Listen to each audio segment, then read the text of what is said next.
कोई दीवाना कहता है, कोई पागल समझता है, मगर धरती की बेचैनी को बस पागल समझता है। मैं तुझसे दूर कैसा हूँ, तू मुझसे दूर कैसी है, ये तेरा दिल समझता है या मेरा दिल समझता है। ये पंक्तियां केवल प्रेमी प्रेमिका के लिए नहीं हैं, ये पंक्तियां उस आत्मा की हैं जो अपने परमात्मा को, अपने आदर्श को खोज रही है। हजारों वर्षों से इस भारत भूमि की आत्मा एक प्रश्न पूछ रही है, एक आदर्श चरित्र को खोज रही है, एक ऐसे नायक की तलाश में है जिसके पद चिन्हों पर चलकर जीवन की यात्रा पूरी की जा सके। यह खोज कोई आधुनिक काल की देन नहीं, यह त्रेता युग में भी उतनी ही जीवन थी। सोचिए, वह क्षण कैसा रहा होगा जब ब्रह्मांड के प्रथम कवि, जिनके कंठ से पहला श्लोक फूटा था, महर्षि वाल्मीकि के मन में भी यही प्रश्न उठा होगा। यह कोई साधारण जिज्ञासा नहीं थी, यह एक सभ्यता की अपनी आत्मा से पहचान करने की तड़प थी। यह केवल एक कहानी सुनने की इच्छा नहीं थी, अपितु उस चरित्र को खोजने का संकल्प था जो आने वाली अनंत पीढ़ियों के लिए ध्रुव तारे सा अटल पथ प्रदर्शक बन सके। डॉक्टर सुधांशु त्रिवेदी के शब्दों में कहूं तो ये किसी व्यक्ति की नहीं, अपितु व्यक्तित्व की खोज थी। ये किसी राजा की नहीं, अपितु एक ऐसे मानक की स्थापना की अभिप्सा थी जिस पर भविष्य के सभी शासकों, पिताओं, पुत्रों, पतियों और मनुष्यों को कसा जा सके। आज जब विश्व चरित्र के संकट, कैरेक्टर क्राइसिस से गुजर रहा है, जब हमारे पास सेलिब्रिटी तो बहुत हैं पर चरित्र नहीं, तब वाल्मीकि रामायण का यह प्रथम अध्याय, जिसे बाल कांड का प्रथम सर्ग या मूल रामायण भी कहते हैं, पहले से कहीं अधिक प्रासंगिक हो जाता है। यह हमें सिखाता है कि एक महान सभ्यता का निर्माण भव्य इमारतों से नहीं बल्कि भव्य चरित्रों से होता है। तो आइए उस यात्रा पर चलें जहां एक ऋषि के एक प्रश्न ने मानवता को उसके सबसे महान नायक, उसके मर्यादा पुरुषोत्तम राम से परिचित कराया। इस अध्याय के महत्व को समझने के लिए सबसे पहले हमें मिथक और इतिहास के औपनिवेशिक द्वंद्व से बाहर निकलना होगा। वाल्मीकि रामायण कल्पना की उड़ान नहीं, अपितु एक वास्तविक कालखंड का ऐतिहासिक महाकाव्य है। श्री नीलेश ओक के वैज्ञानिक दृष्टिकोण से देखें तो रामायण की घटनाओं का काल निर्धारण खगोलीय और भूवैज्ञानिक प्रमाणों के आधार पर किया जा सकता है। वाल्मीकि रामायण में वर्णित नक्षत्रों की स्थितियों, सूर्य और चंद्र ग्रहणों तथा अन्य खगोलीय घटनाओं का जब आधुनिक सॉफ्टवेयर जैसे स्टेलेरियम से विश्लेषण किया जाता है तो एक सुसंगत कालक्रम उभरता है। यद्यपि विभिन्न शोधकर्ता अलग अलग तिथियों पर पहुंचे हैं, परंतु नीलेश ओक जैसे विद्वान इसे लगभग 12,209 ईसा पूर्व BCE या उससे भी प्राचीन घटना मानते हैं। इस कालक्रम का आधार रामायण में वर्णित 95 से अधिक खगोलीय संदर्भ हैं जो एक विशिष्ट समय पर ही घटित हो सकते हैं। इस प्रथम अध्याय का सबसे महत्वपूर्ण शब्द है सांप्रतम। वाल्मीकि नारद मुनि से पूछते हैं, कौन वस्मिन् सांप्रतम लोके गुणवान कश्च वीर्यवान। यहाँ सांप्रतम का अर्थ है इस समय, अभी, वर्तमान में, एट प्रेजेंट। यह शब्द इस बात का अकाट्य प्रमाण है कि वाल्मीकि किसी पौराणिक कथा के बारे में नहीं बल्कि अपने समकालीन जीवित महापुरुष के विषय में पूछ रहे हैं। वह एक इतिहासकार की भांति, एक पत्रकार की भांति त्रिलोक में भ्रमण करने वाले नारद से ब्रेकिंग न्यूज मांग रहे थे कि इस समय पृथ्वी पर सर्वश्रेष्ठ गुणों वाला मनुष्य कौन है।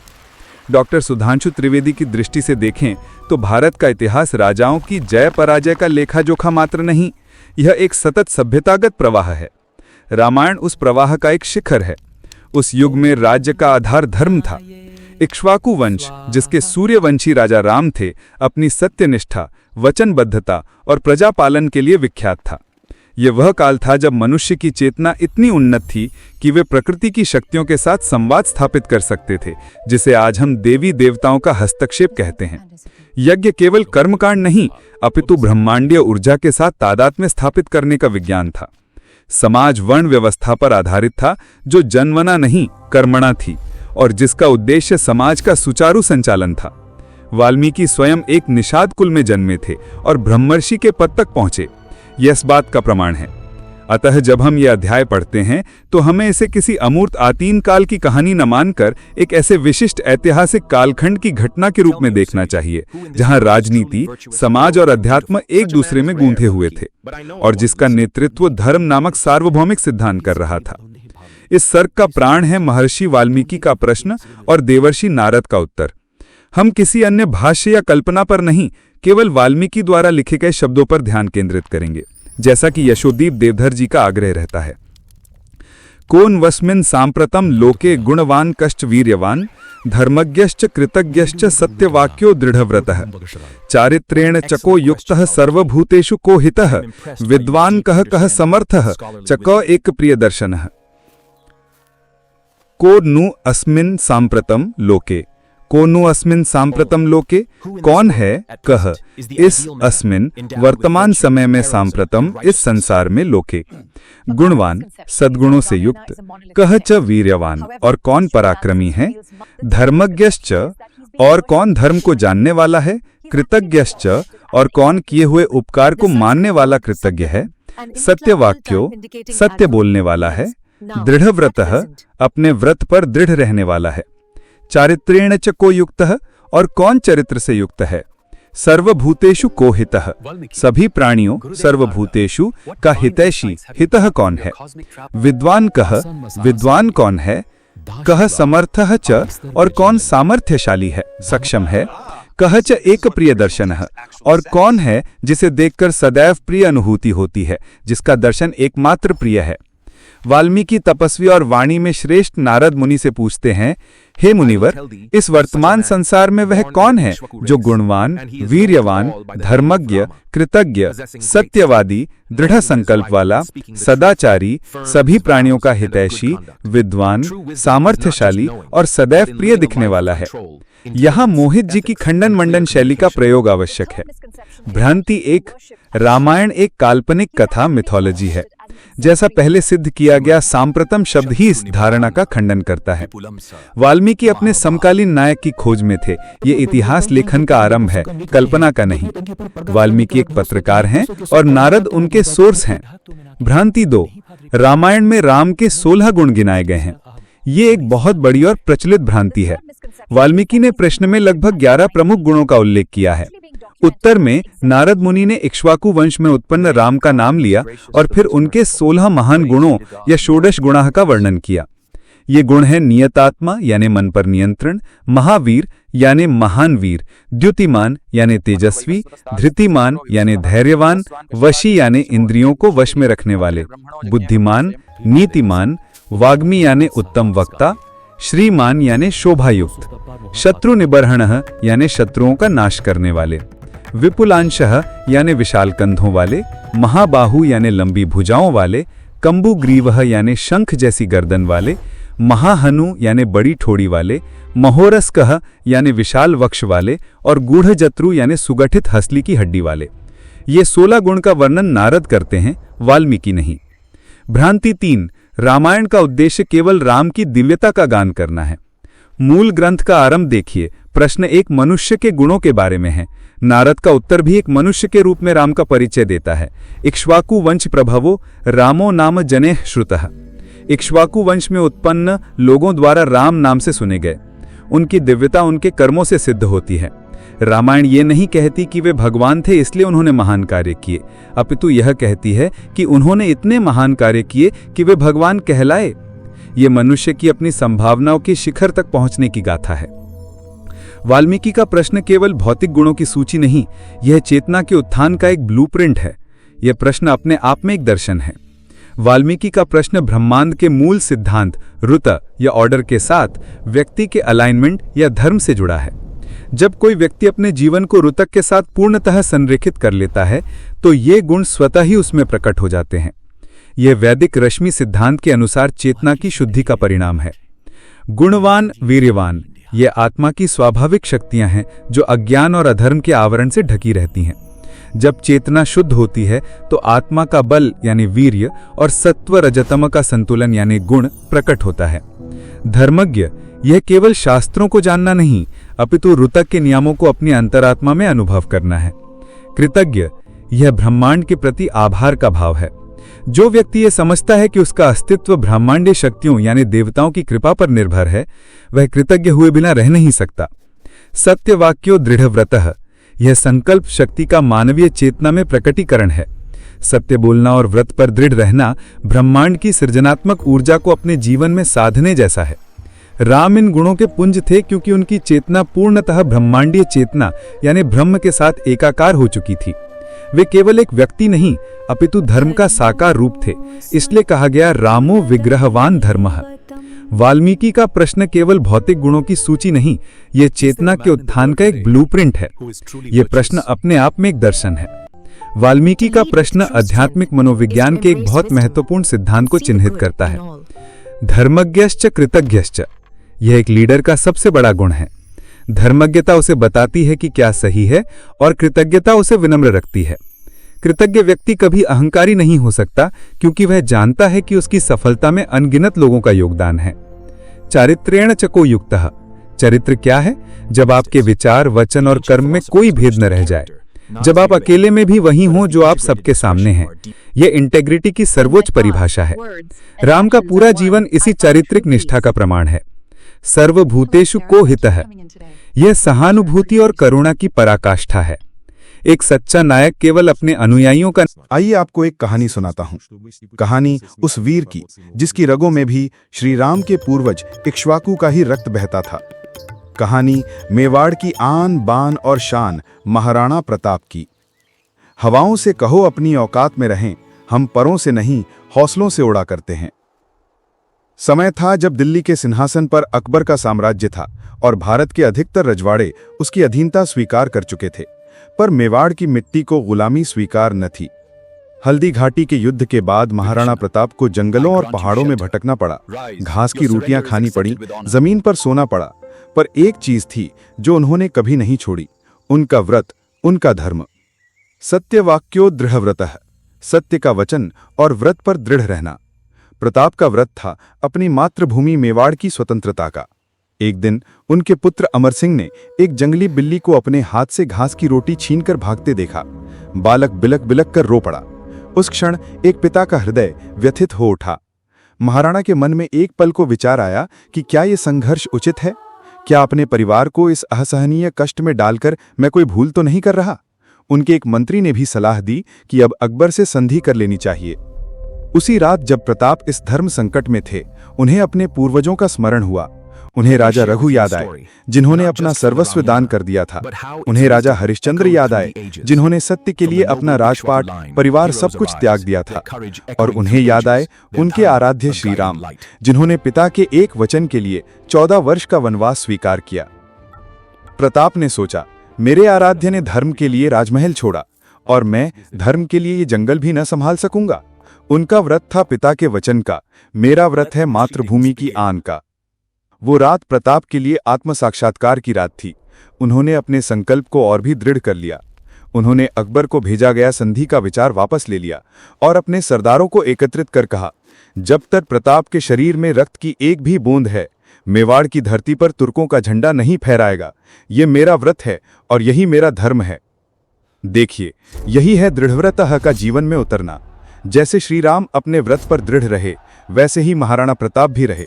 परिस्थितियां उन्हें तोड़ नहीं सकीं क्योंकि उनका चरित्र वाल्मीकि द्वारा पूछे गए प्रश्नों के आदर्श पर गढ़ा गया था। उन्होंने ये सिद्ध कर दिया कि भारत की आत्मा आज भी अपने राम के दिखाए मार्ग पर चलने को तत्पर है। जब हम इस अध्याय को पढ़ते हैं तो एक प्रश्न स्वाभाविक रूप से उठता है, देवर्षि नारद को यह सब कैसे पता था?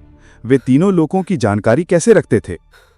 त्रिलोक, यह तीनों लोकों को जानने वाले नारद की अवधारणा की तुलना अगर आज के विश्व से करें तो अत्यंत रोचक निष्कर्ष निकलते हैं। डॉक्टर सुधांशु त्रिवेदी की विश्लेषणात्मक शैली में नारद मुनि की तुलना आज के ग्लोबल इंफॉर्मेशन नेटवर्क या इंटरनेट से की जा सकती है। जैसे आज इंटरनेट पर विश्व के किसी भी कोने की सूचना सेकंडों में उपलब्ध है, वैसे ही नारद मुनि के पास तीनों लोकों, देवलोक, मनुष्यलोक और पाताल लोक की रियल टाइम इंफॉर्मेशन होती थी। उनका वीणावादन एक एन्क्रिप्शन की तरह हो सकता है और उनका नारायण नारायण का उद्घोष एक लॉगिन या एक्सेस कमांड की तरह। लेकिन ये केवल एक सतही तुलना है। आचार्य अग्निवृत नैतिक के वैदिक विज्ञान की दृष्टि से इसे और गहराई में समझना होगा।